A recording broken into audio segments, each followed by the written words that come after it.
এটা গোয়াংজো শহরের বাইয়ুন international airport. এখানে ডোমেস্টিক এবং ইন্টারন্যাশনাল একই সাথে। এই যে এই ফুলগুলো দেখতেছেন না, এটা কিন্তু অরিজিনাল, একদম অরিজিনাল ফুল।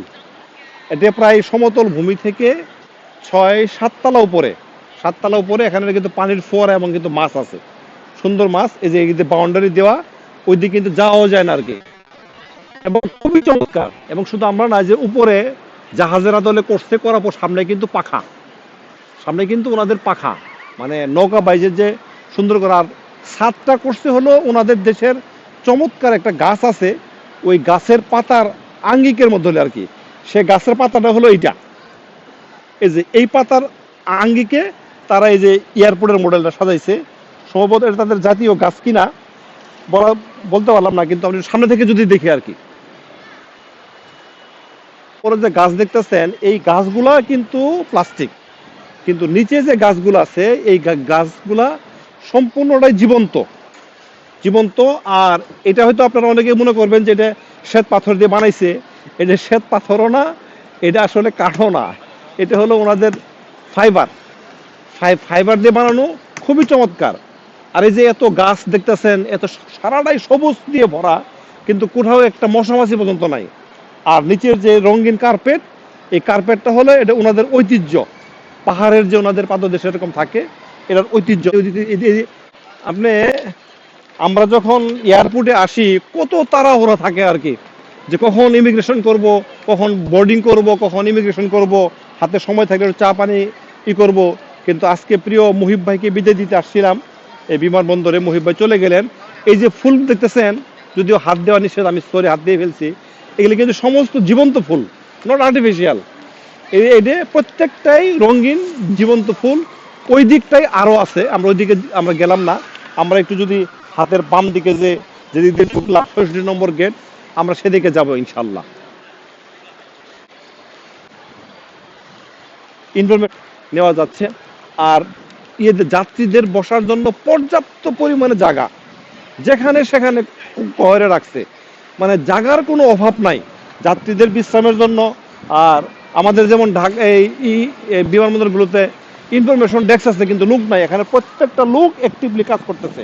আর কেউ যদি কোনো কিছু না বুঝে, জিজ্ঞাসা করার সাথে এত আন্তরিকভাবে, এবং প্রত্যেকের কাছে মোবাইল আছে, ওনারা ওনাদের ভাষায় বলতেছেন, ওটা ইংলিশে ট্রান্সলেট হচ্ছে আর কি। মানে ভাষা ব্যারিয়ার হইলেও ভাষা একদম ব্যারিয়ার না। কারণটা হলো যে এখানে ট্রান্সলেট তারা করে সাথে সাথে দেয় আর কি। যে ঢোকার সাথে সাথে এখানে ডিসপ্লে আছে, আমরা দিয়ে এইখান থেকে তথ্য নিছি, আমরা বের হয়ে যাচ্ছি আর কি। নিশ্চয় দেখান, এই এই নিচে দেখান। এই যে আমরা এই এখানে 2টা ফ্লোর নিচে, এর নিচে আরো ফ্লোর আছে, আমরা উপরের ফ্লোরে আছি আর কি, সিসিতে আছি। যদি ওই যে অনেক দূরে যদি আমরা দেখাই, যে এই ফ্লোরের নিচে আরো একটা ফ্লোর আছে, এবং তার নিচে আরো ফ্লোর আছে, ওই যে কর্নারে।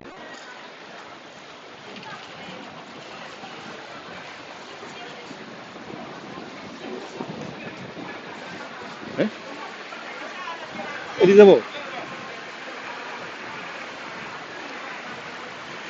আমার এই T3 মানে হলো টার্মিনাল 3, এরকম টার্মিনাল T3 মানে হলো ডিপার্চার হল। এখানে ইন্টারন্যাশনাল এবং আপনার ডোমেস্টিক সবাই এখানে আসে। এবং এবং এই যে যেমন 66 গেট, এরকম গেট আছে, অনেকগুলা গেট আর কি। যেহেতু 66 দেখতেছেন, ওই পাশে 67, তার মানে এতগুলা গেট আছে আর কি এই বিমানবন্দরের চারদিক দিয়ে। এই বিমানবন্দরের পরে আপনি যে কোনো গেট দিয়ে ঢুকবেন।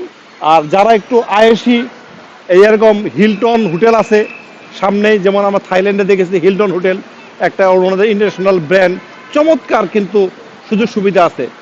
বড় বড় হোটেলগুলার এরকম বড় বড় বাস এখানে দাঁড়িয়ে থাকে, এবং ওই হোটেলে যদি সিট বুকিং করা থাকে, তাহলে এই বাস, আমরা যেদিন গেলাম 13 মিনিট পর পরে বাসগুলো এখান থেকে চলে যায় আসলে আর কি, এবং হোটেলে গিয়ে নামাই দেয়, এবং আপনার লাগেজ ব্যাগ ঠিক মতো তারা দিয়ে দিচ্ছে।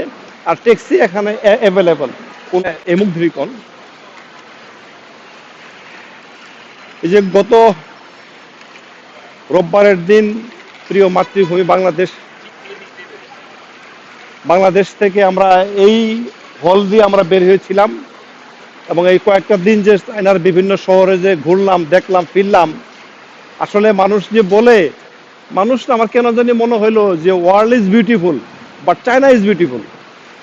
চায়নার এই যে শহরগুলোতে আমরা আমাদের গাড়ি 130, 35, 40, 65 পর্যন্ত গাড়ি টানছে, কিন্তু মানে গাছের রাস্তায়, আর বৃষ্টি যেদিন হয়েছে, এত বৃষ্টি, রাস্তায় কোনো পানি নাই। তাদের পরিষ্কার পরিচ্ছন্নতা, নাগরিকদের প্রতি রাষ্ট্রের দায়িত্ব, কর্তব্যবোধ অভাবনীয়, অভাবনীয়। শুধু রাষ্ট্রের না, আমরা যে হোটেলগুলোতে থাকলাম, হোটেলের সার্ভিস, হোটেলের বইদের আচার ব্যবহার, বলা মাত্রই সার্ভিস, খুবই ভালো লেগেছে।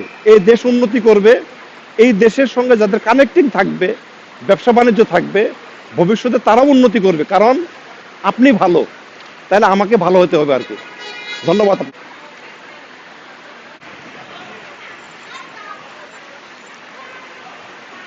চায়না আহ, চায়না আমি বলবো যে ডেফিনেটলি ওয়ার্ল্ডের একটা বিগেস্ট কান্ট্রি। আমরা গত রবিবারে আমাদের সোহেল ভাইকে নিয়ে, সোহেল ভাইয়ের প্রথম চায়না ভিজিট, তো আমরা এসেছি গত রোববার, ঠিক এই এক্সিট দিয়ে আমরা বের হয়ে এখান থেকে হোটেলের বাসে করে নিয়ারেস্ট একটা হোটেলে আমরা ছিলাম। তো আমাদের প্রিয় নবী হযরত মুহাম্মদ সাল্লাল্লাহু আলাইহি ওয়াসাল্লাম বলেছিলেন যে শিক্ষার উদ্দেশ্যে সুদূর চীনে যায়। তো উনি হয়তো স্পেসিফিকলি চীনের নাম নিয়েছেন দেশ হিসেবে নয়, সেটা দূরত্ব বোঝানোর জন্য তিনি বলেছিলেন।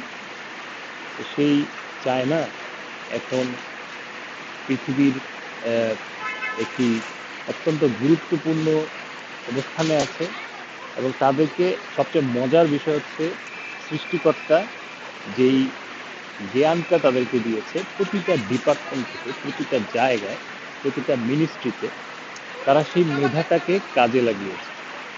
এটা আপনি প্রতিটা ইঞ্চি ইঞ্চি জায়গায় চায়নায় যখন আপনি ঘুরবেন, আপনি সেটা ফিল করবেন যে they are really really exceptionally doing well in the world.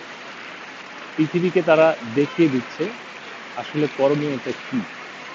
শুধুমাত্র এই এয়ারপোর্ট না, চায়নার প্রতিটি ইঞ্চি মাটি, প্রতিটি ইঞ্চি জায়গা তারা তাদের মেধা দিয়ে এত সুন্দর করে সাজিয়েছে। আমি বলবো যে বাংলাদেশের প্রতিটি সেক্টর, প্রতিটি নাগরিকের এই দেশে শিখতে আসা উচিত। তো সোহেল ভাইয়ের সাথে আমি গত 7 দিন ছিলাম। আমি বহুবার চায়না এসেছি, এই দেশ আমার ভালো লাগে। সোহেল ভাইয়ের মুখে শুনলাম প্রথম আসার পরেই সে নিজেও এই দেশের প্রতি আহ, ভক্ত হয়েছে, এবং সে এই কান্ট্রিকে পছন্দ করেছে। তো আমি একজন বাংলাদেশি, সোহেল ভাইও একজন গর্বিত বাংলাদেশি। আমরা চাই আমাদের মাতৃভূমিটা এর চেয়েও সুন্দর করে সাজাতে, তো সেটা আমাদের জায়গা থেকে আমরা চেষ্টা করব আমাদের গভর্নমেন্টের কাছে আমরা সে আশাটা রাখবো যে প্রতিটা স্তরে দেশটাকে কিভাবে উঁচুতে নেওয়া যায়, সম্মানের দিক থেকে, আহ, মানুষের আচরণের দিক থেকে, কাজকর্মের দিক থেকে, উন্নয়নের দিক থেকে, সকল ক্ষেত্রে, শিক্ষা, বাণিজ্য, আমরা এরকম হতে চাই। আমরা চায়নাতে যখন ঘুরি, বিভিন্ন কোম্পানির মালিক আমাদেরকে বলে যে 1985 সালে বা 80 সালে চায়নাও কিন্তু বাংলাদেশের মতো এরকম একটা জনবহুল কান্ট্রি, কিন্তু কোনো কাজ ছিল না, তারা গরিব ছিল, তাদের দুর্ভিক্ষ ছিল। আস্তে আস্তে কিন্তু তারা সেখানে ইনিশিয়েট করেছে, ইনিশিয়েট করার পরে তারা সেখান থেকে উদ্যোক্তা তৈরি করেছে, ম্যানুফ্যাকচারার তৈরি করেছে। আজকে পুরা পৃথিবীর যে কোনো প্রোডাক্ট আপনি চিন্তা করেন সেটা চায়না ছাড়া বানানো সম্ভব না। তো আজকে আমাদের বাংলাদেশে তরুণ প্রজন্ম আছে, শিক্ষিত যুবকরা আছে, কিন্তু তাদের বেকারত্ব আছে। গভর্নমেন্টকে এই জায়গায় ভাবতে হবে যে এই অ্যাসেটগুলোকে কীভাবে শক্তিতে রূপান্তর করা যায়। সেই নিয়ে আমাদের গভর্নমেন্ট অলরেডি কাজ শুরু করেছে। বহুদিন আমাদের দেশে এই জায়গাটার অভাব ছিল। আশা করি আগামী 5 বছরে এই সরকার এমনভাবে কাজ করবে যেন লক্ষ কোটি তরুণ মেধাবীরা ইন্টেলেকচুয়াল প্রপার্টিতে পরিণত হয়, বাংলাদেশকে একটা উঁচু পর্যায়ে নিয়ে যেতে পারে। তো এইটুকুই। সোহেল ভাইকে আমি, যিনি আমাদেরকে ছেড়ে চলে গেছেন শ্রদ্ধেয় মরহুম শফিকুল হক লিমন ভাই আমাদের ভাই, আমাদের বন্ধু ছিলেন। প্রতিটা গল্পেই তার গল্প ছিল। মুহিব ভাইয়ের মতো আমাদের একজন গার্ডিয়ান, আমাদের শিক্ষক, আমাদের বন্ধু, তার কথা শুনেছি, রাত ভর কথা শুনেছি, মনেই হয়নি যে আমরা ঘুমানো দরকার, ক্লান্তি। তো এই স্মৃতিটা অনেকদিন থাকবে। আমার মনে হয় সোহেল ভাই আমার সাথে থাকাতে এটা আরো ডাবল হয়েছে। আমরা দুজন দোয়া চাই ভবিষ্যতের জন্য আমরা আরো একসাথে এরকম ট্রিপ করতে পারি, সেটা প্রত্যাশা রাখলাম। অনেক ধন্যবাদ সবাই। এয়ারপোর্ট থেকে যখন যাত্রীরা এই পাশে নামে, যে হিলটন হোটেলের এখানে নামে, এই যে হিলটন হোটেল, হ্যাঁ, নামার পরে এই দিক দিয়েই ঢুকতে হয়। 66 নম্বর গেটই হলো আপনার ইন্টারন্যাশনাল গেট। অনেক গেট আছে, তবে এই গেটটি ব্যস্ত থাকে বেশি। তারপরে আরো গেট থাকে, এই গেট দিয়ে ঢুকে আর কি।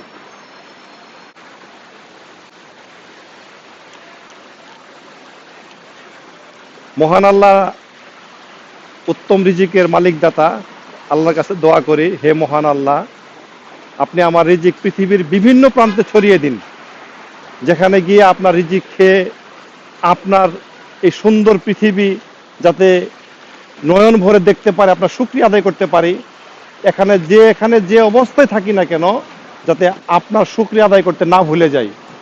আল্লাহ আপনি আমাকে সুস্থ রাখেন, আল্লাহ আমাকে হায়াত দান করেন, আমাকে সেই সামর্থ্য দান করেন, আমাকে এমন অবস্থা দান করেন যাতে সর্ব অবস্থায় মানুষের সাথে যাতে ভালো এবং নৈতিকভাবেই কথা বলতে পারি, সেই দোয়া রাখবেন। ধন্যবাদ সবাইকে, আল্লাহ আমাদের কবুল করুক।